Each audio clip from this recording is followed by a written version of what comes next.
সালাম welcome back to another video. তো এই বছর ঈদেতে আমরা বড় পর্দায় কিন্তু মানে জিদ্দাকে পাবো না। তো জিদ্দাকে পাবো না, কিন্তু তারপরেও এই বছরের ঈদে মানে কিভাবে যে বাঙালিরা সিনেমা দেখবে, বাংলার সিনেমার অডিয়েন্সরা কিভাবে যে বড় পর্দায় সিনেমা দেখবে, তো তাদের একটা বিশেষভাবে চিন্তার বিষয় হয়ে গেছে। তো মূলত ভাবে তাদেরকে ওই ছোট পর্দায় খাকি দা বেঙ্গল চ্যাপ্টার, যেটা এই সবেমাত্র ঈদে উপলক্ষ করেই একটা রিলিজ করা হয়েছে, তো সেইটা দেখে তারা ভরপাই করতে পারে। না হলে বড় পর্দায় অবশ্যই সিকান্দার দেখতে দেখতে যেতে পারে। আর না হলে তাদের কাছে আরেকটা বড় অপশন উঠে আসছে, সেটা হচ্ছে বনি সেনগুপ্ত অভিনীত ছবি হাঙ্গামা.com না লাভ.com কি একটা সিনেমা আসছে। সেই সিনেমাটাতে আমরা বনিকে, কৌশানীকে, শ্রাবন্তীকে এবং ওম সাহানি এই চারজনকে আমরা একসাথে দেখতে পেতে চলেছি। তো মূলত আমি বলবো যে শ্রাবন্তী একটা, আমি বলবো যে একটা এরকম ইনিশিয়াল স্টেজের মধ্যে আছে যে মানে সে প্রিভিয়াস তার কিছু ডিসিশন সেই সিনেমাগুলো পরপর আসতে থাকছে। সেই কারণবশত তাকে এখন এই রকম একটা ফেস মানে কাটাতে হবে। এবং তারও যে আপকামিং দিনের ভরসা যেটা, সেটা হচ্ছে Windows production house. Windows production house যার সাথে বনি কৌশানী রিসেন্ট টাইমে এত সুন্দর একটা কোলাবোরেশন করলো, এবং সেখানে সে বলতে পারো যে বহুরূপী বলে সিনেমাটায় তার পারফরমেন্সের সবাই তারিফ করেছে। তো আফটার বহুরূপী কৌশানী কিন্তু কিলবিল সোসাইটিতেও কাজ করছে। তো সবকিছু হজবরল না করে আমি একদম পয়েন্টে আসছি। তো মূলত একটা কথা বলি যে শ্রাবন্তী চ্যাটার্জির আপকামিং যে কাজ, আমার বস তার একটা পোস্টার ড্রপ করেছে, সেই পোস্টারটা দেখতে বেশ ভালো। ছবিটা ইটসেলফ ভালো ছবি হবে, এটা নিয়ে কোনো ডাউট নেই। এর সাথে সাথে রাখি ম্যাডামের এবং তার সাথে সাথে শিবপ্রসাদ মুখোপাধ্যায় এই দুজনেরও একটা পোস্টার কিন্তু ড্রপ করা হয়েছে আপকামিং দিনে। আমার বসের যেরকম যেরকম পোস্টার বা গান যেরকম শুনছি খুবই প্রমিসিং লাগছে, ছবির ভাইবের সাথে প্রচন্ড ম্যাচেবল। এবং এটা নিয়ে কথা বলবো যে এই ছবিগুলো নিয়ে পার্টিকুলারলি কিন্তু তুমি বড় পর্দাতেই যে হাইপটা সেটা দেখতে পাবে। সোশ্যাল মিডিয়া আলাদা রকম ভাবে কোনো রকম হাইপ কিন্তু ক্রিয়েট করা হয় না, বাট এই পার্টিকুলার অডিয়েন্সের জন্য একটা ন্যারেটিভ সেট করা অডিয়েন্স আছে।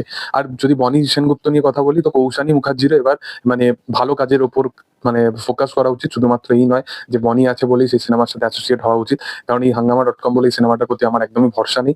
এগুলো কমেডির নামে কি কি দেখাবে, এই রিসেন্ট টাইমে বাবুসোনা হচ্ছে তার বড় এক্সাম্পল। শ্রাবন্তী চ্যাটার্জিরও মানে পরপর দুখানা সিনেমা আসছে, কিরকম লেভেলের সিনেমা বুঝতে পারছো।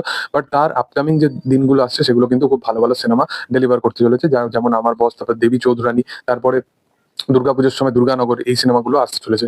এবং এর সাথে সাথে কৌশানীরও যে আপকামিং সিনেমা আসছে সৃজিত মুখার্জির সাথে, হয়তো এই সিনেমাটাকে সে ওভারকাম করে কিলবিল সোসাইটির মতো একটা ভালো কাজ করবে। তো কিলবিল সোসাইটির একটা গান ড্রপ করা হয়েছে, যেখানে পরমব্রত এবং যে কৌশানী যে কেমিস্ট্রিটা সেটা আমরা বড় স্ক্রিনে দেখতে পাবো, এবং সেই কেমিস্ট্রিটাকেই কোথাও গিয়ে হোমাজ দেওয়ার জন্য এই গানটা বানানো হয়েছে। এবং এখানে গানটা খুবই কনভারসেশনাল একটা গান, এবং অনুপম রায় এবং সৃজিত মুখার্জির জুটি বরাবরই আমাদের খুব পছন্দের একটা জুটি, এবং সেই জিনিসটাই হচ্ছে আর কি। তো এখানে দেখতে দুজনকে বেশ ভালো লাগছে। তো পার্সোনালি আমার গানটা বেশ ভালো লেগেছে। এর সাথে সাথে ইয়াস দাশগুপ্ত তার আপকামিং ছবি আরি বলে সিনেমাটা, এই সিনেমাটারও কিন্তু আপকামিং দিনে রিলিজ হতে চলেছে, এবং সিনেমাটা হয়তো সে দেবের মতনই প্ল্যানিং করছে সামথিং কিছু, যে একটা ফ্যামিলি কেন্দ্রিক একটা সিনেমা নিয়ে সেখানে বড় বড় যারা একটা টাইমে সুপারস্টার ছিল তাদেরকে নিয়ে সিনেমা বানানো। এবং এই সিনেমাটাতে তার সাথে সাথে আমরা মৌসুমী চ্যাটার্জিকে দেখতে পাবো। ছবির প্রথম গান এসে গেছে, গানটা ডিসেন্ট, খুব খারাপও নয় খুব ভালো নয়, তো আমার ভালো লেগেছে মোটামুটি। তো দেখার যে এই ছবিটা ইটসেলফ কেমন হয়। এর সাথে সাথে অঙ্কুশের তরফ থেকে জিনিসটা জানানো হয়েছে যে অঙ্কুশ কিন্তু আপকামিং দিনে রক্তবীজ T2 এর সাথে সে অ্যাসোসিয়েট হচ্ছে,